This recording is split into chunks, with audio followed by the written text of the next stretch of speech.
Bonjour, je vous présente cet ouvrage. Cicéron, les académiques.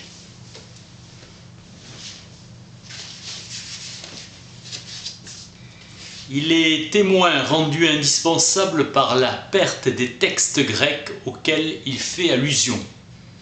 De philosophe, il devient doxographe. La chute est rude. C'était un homme de culture avec Varron, disciple de l'épicurien Phèdre, puis du stoïcien Diotote, qui vécut et mourut dans sa maison. Il rencontra Philon de Larissa, le chef de l'académie. Il se lia d'amitié avec Posidonius et Otiochus d'Ascalon. La philosophie comme consolation.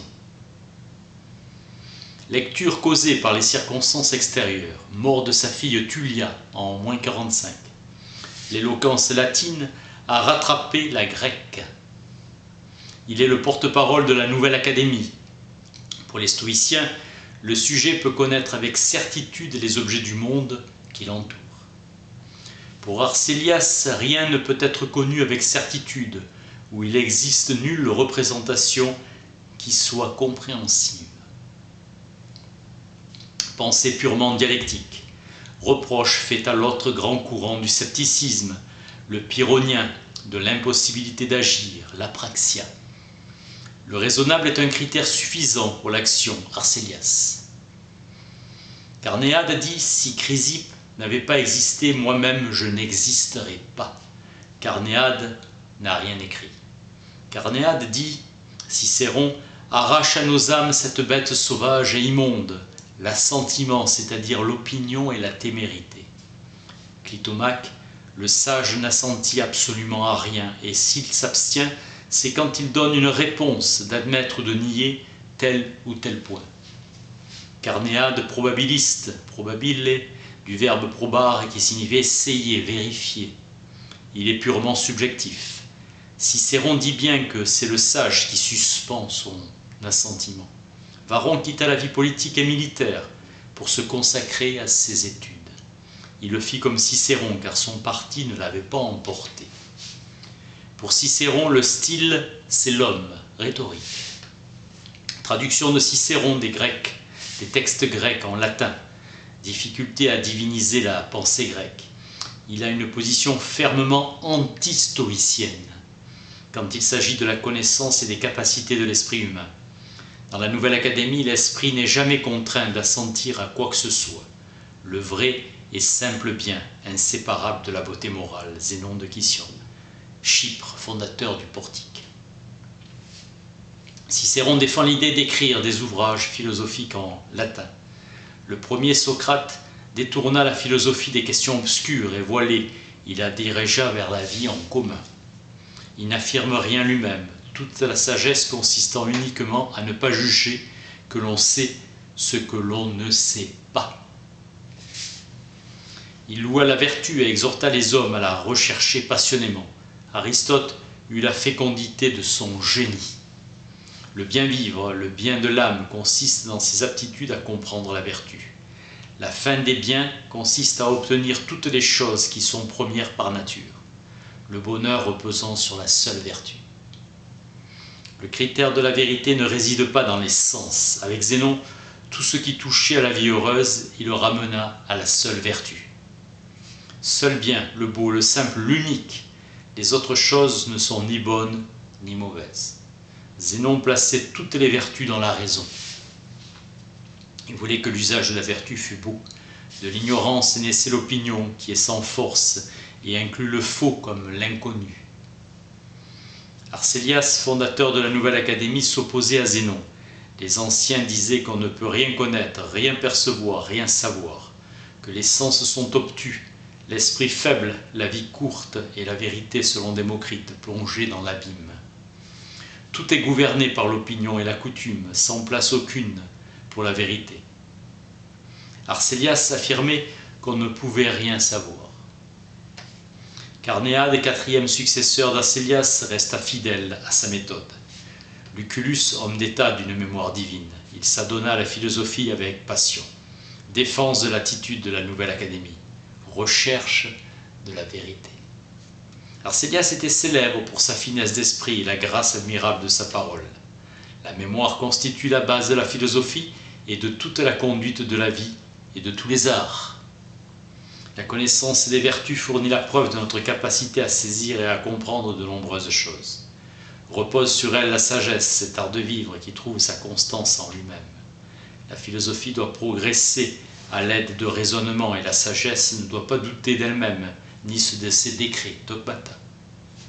Les deux plus grandes choses en philosophie sont le critère du vrai et la fin des biens.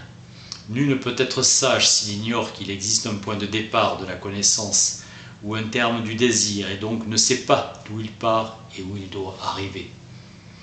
Le savoir issu de la sensation est la base de la vertu. L'esprit humain est suprêmement adapté pour la connaissance des choses et la ferme conduite de la vie. L'instruction. L'esprit se sert des sens et crée les arts.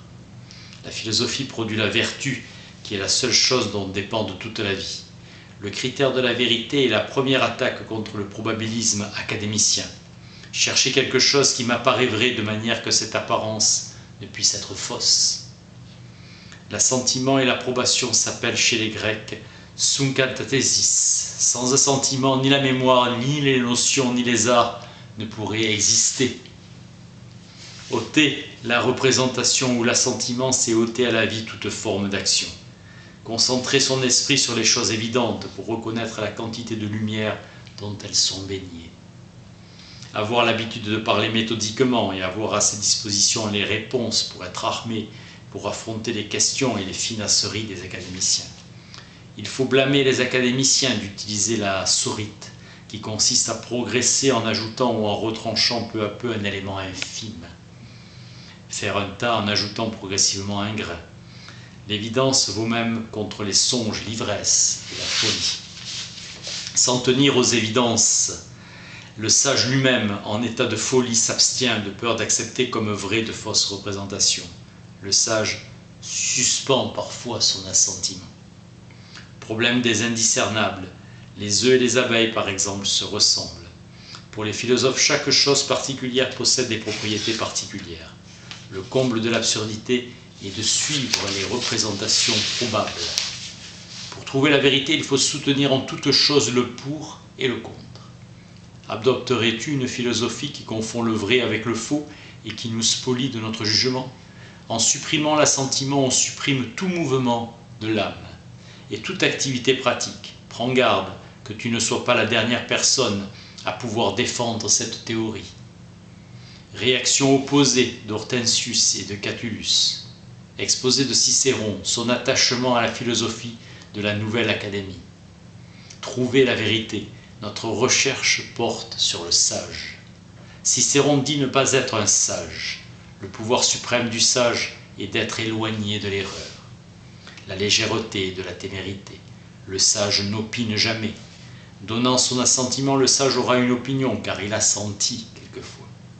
Les choses fausses sont voisines des vraies, et les saisissables proches de celles qui ne le sont pas. Le sage s'aventure aux abords de ce précipice.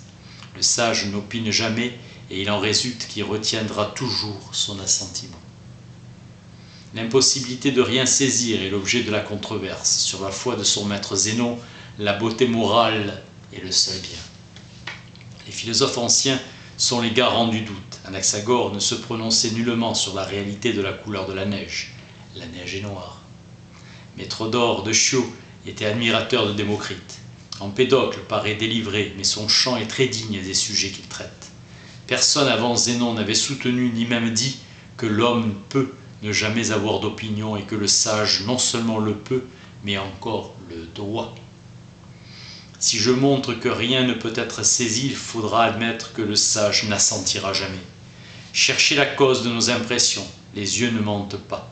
Ennius, une fois réveillé, ne disait pas qu'il avait vu, et qu'il lui paraissait avoir vu. L'art de la dialectique est d'aucun secours contre les sorites, telle Pénélope tissant sa toile et la supprimant finalement.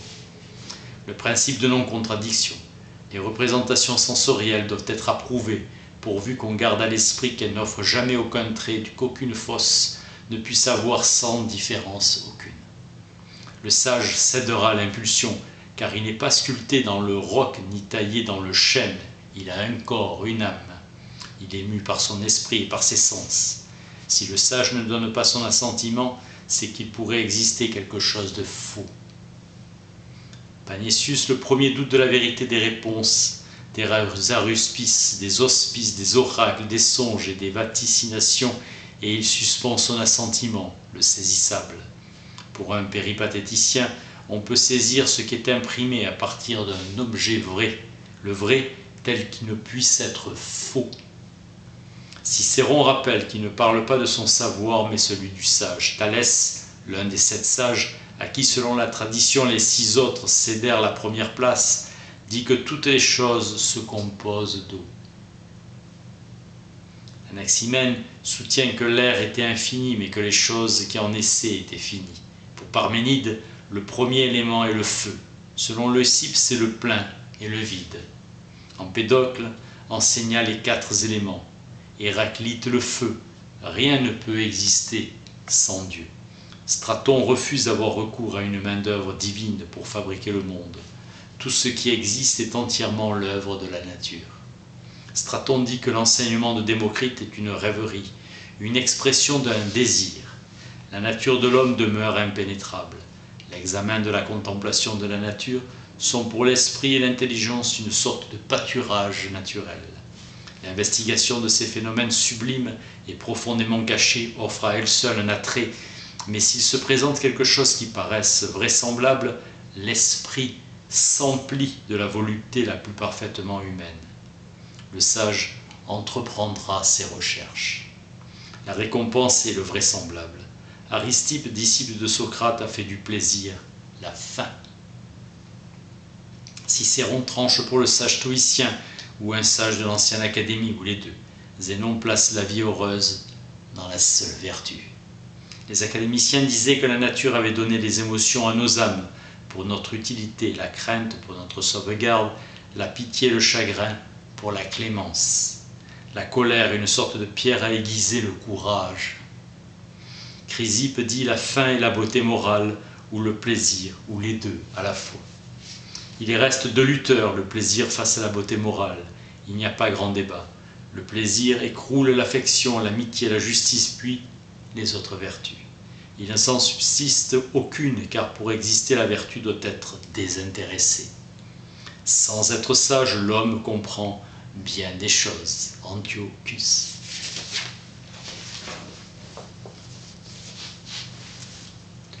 Cicéron, les académiques. Merci.